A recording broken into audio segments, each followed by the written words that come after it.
All right, what is good, ladies and gentlemen, is the Master Reviewer back again with another review, and it is currently like past 3 a.m. in the morning, and I did not think I'd be watching something else today, but I did end up watching Migrations in preparation for a comparison video, which I am going to, I don't know if I might actually end up recording this immediately after I record this review for Migration.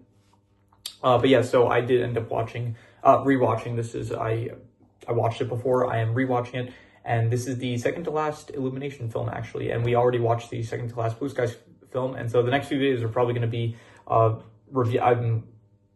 in the coming days, I'm going to hope that I finish the Blue Sky and Illumination movies, and then we'll do all the rankings of those sorts and all that. But yeah, so anyway, let us just get into this review for Migration, rewatch once again. And so, yeah, let's just get into it. So the plot of the film is that basically it follows a family of mallards. You have Mac, Dax, Pam, and Gwen. They're this family of mallards that live in a pond, and basically the dad, Mac, he is very overprotective of his family. He doesn't want to really go out and explore the world because he is worried of the dangers that lie there. And the film is basically, they decide, Pam and as well as Dax and Gwen, they all want to go on a trip. Not a trip, like basically they want to go on a migration because they end up meeting some ducks that stop by the pond on their migration. So that convinced Pam and the kids that they want to then go on a migration of their own. And so they end up leaving. They also take along their Uncle Dan with them. And the film is basically just the adventure of the mallards on their journey. Their ultimate goal is to get to Jamaica, and on the way they end up meeting, they end up seeing what the world is like, basically. So they find out that Mac told them a bunch of stories about I forgot the bird name, heroine. I forgot the word. Migration. Let me see here. Maybe some of the names actually. I have to hear Erin. Who is Erin? Migration. Erin bird type, because she was the type of bird that I'm thinking of, and I don't remember. Heron? Is that the name of the bird? Yeah, heron. So Mac basically told them how heron, they're very dangerous and they eat birds and stuff. They eat ducks. I'm not sure if that's actually true in reality. I'm not a bird expert. So they end up meeting Erin, who is this heron. I just got to play on words now. It's really late. Erin is a heron. And then they meet her, and then she's like kind of crazy, but she's not crazy like Mac told them, and so she doesn't actually want to eat them. After that, they end up meeting some pigeons in New York. I think it's New York City, but they go to a city. I'm pretty sure it's New York City. And they end up meeting some pigeons. They end up meeting a Jamaican bird named Delroy, who is trapped inside of a cage that he was basically captured by a chef. And the chef is basically the antagonist of the film, where throughout the film, after they end up meeting the chef, the chef is kind of the one that is hunting them down kind of throughout the rest of the film. Not directly them, but they end up going to a place that ducks are being raised in order to be slaughtered for duck meat that the chef is buying off of the people running the place. And so they end up meeting the chef once again. And so, yeah, the chef ends up, they managed to free all the ducks, but then the chef, like, I guess because he wanted to get his money's worth, he went on a hunt for all the ducks that escaped. And so he ends up capturing all the ducks, including Mac and Pam, but he doesn't manage to capture Dax or Gwen, and they go on a mission to basically save their parents. The parents, they also like kind of escape on their own, and so the combination of both events causes all the ducks to end up getting freed. And so they're all freed, and Delroy, he's like very thankful for them for all that they did for him, and so he ends up taking them to Jamaica, and the film basically ends with them at Jamaica. So that's the plot. The plot, I would say, it's a very basic, like straightforward plot. It's just kind of the adventures of this mallard family and them kind of discovering the world and like what it's like. So I will give it probably, I would say the plot, it's like decent. I'll say a 5.5. It's not like really the most deep plot or complex, but it doesn't have to be, I'll say. So it's fine. It's decent. It's not like the most groundbreaking film ever, but it doesn't have to be. So in terms of the characters, I like all the characters pretty much. I thought that all the characters were really good, whether it is the actual Mallard family, whether it is Delroy. I thought honestly one of my favorite things about the film is the voice actors. I think the voice actors all did a fantastic job, and the characters themselves are very great. Uncle Dan, wonderful. Mac, Pam, Dax, Gwen, like all the characters. Chump, the pigeon voiced by Aquafina. I like pretty much everyone except for, I would say, maybe I didn't really care for the ducks that were in the sanctuary that were like kind of being raised to be slaughtered. I didn't really like Gugu. I think, yeah, he's the leader of them. I didn't really care for them. So, but besides them, I liked all the characters pretty much. And I would give them probably, I'd go like honestly, I'll go like an 8 out of 10. I'll say that they were great characters. I like them a lot.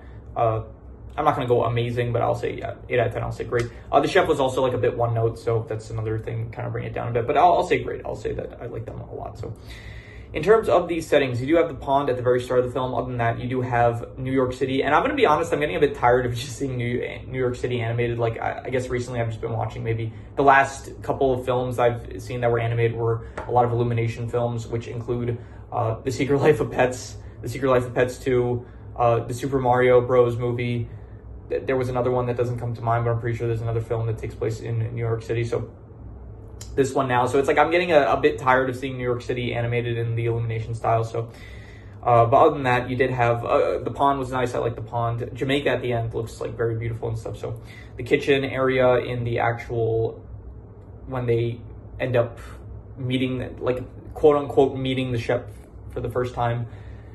There's also the slaughter area where before where the ducks are being raised and fed in order to be fattened up so that they could for their meat. That area is nice. I would say it's like the duck paradise. And yeah, overall the settings I would say are I'll go like a 7 out of 10. I'll say that they're pretty good settings. I like them, I'd say. In terms of art style, it is definitely, you have classic Illumination art style. This is it's not the most recent film. The most recent film I'm pretty sure was Despicable Me 4, so this is like the film before the most recent Illumination film, so it is very, I guess, modern, not modern looking, like but definitely, I guess, the highest quality up until this point of an Illumination film in terms of art style, maybe, I guess, debatable, I don't know. I'll say the art style, I like it. I would give it like I'd go like a solid 6.5, I want to say. Maybe that's being a bit too generous, but I'll give it a 6.5. I'll say it's a good art style. I like it. I think it works. As usual with the Illumination films, they're pretty much, most of them look the same, but you know, it's always good, I'd say. In terms of the comedy, there were some good jokes here. I like the jokes. A lot of the jokes with Uncle Dan. Danny DeVito voices him. He's a great voice actor, and I do like the character a lot. The jokes from Mac I thought were pretty good. From Gwen, Dax, honestly, yeah, they're Delroy. I thought there were some good jokes in this, some good lines here and there. I would give the comedy, I would say, I'd go honestly between like a 7 to a 7.5. There were some moments I laughed out loud. I would say between pretty good and very good, and I think I would go with, I'll be generous. I'll say it was very good. I like the comedy. I thought it was very good, I'd say. In terms of the worst thing I would probably just say is, I'm not sure. I didn't really like the whole Heron thing. The whole Heron plot, as well as the Heron plot, as well as like I guess the ducks that get introduced later on, like the Gugu and his whole tribe of ducks that are like being raised to be killed. Those two kind of plots I didn't really care for as much. I would probably give that I would give them like, I don't know, 5 out of 10. So a 5 out of 10 for like those two specific side plots. Everything else is probably better than that. So, and in terms of the best thing, I'll say it's the voice actors. Honestly, I thought that the voice acting of this film was really good, and I would probably give the voice acting probably like, I would say between an 8 to an 8.5. I would say like between great and amazing. And I would I'm going to be a bit harsh. I'm just going to call it, I'm going to give it an 8 out of 10. I'm going to say it was amazing. I guess also the characters I ended up giving an 8 out of 10. So an 8 out of 10 for both the voice acting and the characters that the voice actors voice for. So yeah, I didn't write any extra notes for this film, maybe because I reviewed it so late that I was like too tired to, I guess, write any extra notes down. But yeah, so I'm going to do the calculations. So King Crimson. All right, so it ends up coming out to about a 6.5, which would be good. And I think I would give it like between a 6.5, maybe even a 7. I think I'd just call it a 6.5, I would say. I think for now, I would just give it a 6.5. I think it was a good film. Definitely, like, you know, Illumination always is pretty, you know, the Illumination usually doesn't like get too high up in the scores, but they're never too, well, I don't know about saying that they're never too. I would say this is about a mid-tier Illumination film. We're gonna probably soon end up doing the ranking for all of the Illumination films. That is gonna be probably, hopefully, one of the next, like pretty much after I do the review for the last film, which at this point is just the only one I have left is The Grinch. So after I rewatch that and review that, then we will have watched all the Illumination. I will have reviewed all the Illumination films up until this point, and so we will be doing the ranking for all the films, and I'll get my final consensus to see where this ranks. But for now, I'm just gonna say it's a good film. I thought it was good. 6.5 I would give it, and yep, that is pretty much all there is to it. So if you have any recommendations, any shows, movies, video game stories, anime, web series, anything that you want me to review, leave it in the comments and I will maybe possibly check it out. But with that said, that is pretty much all there is to it. So let's leave it at that.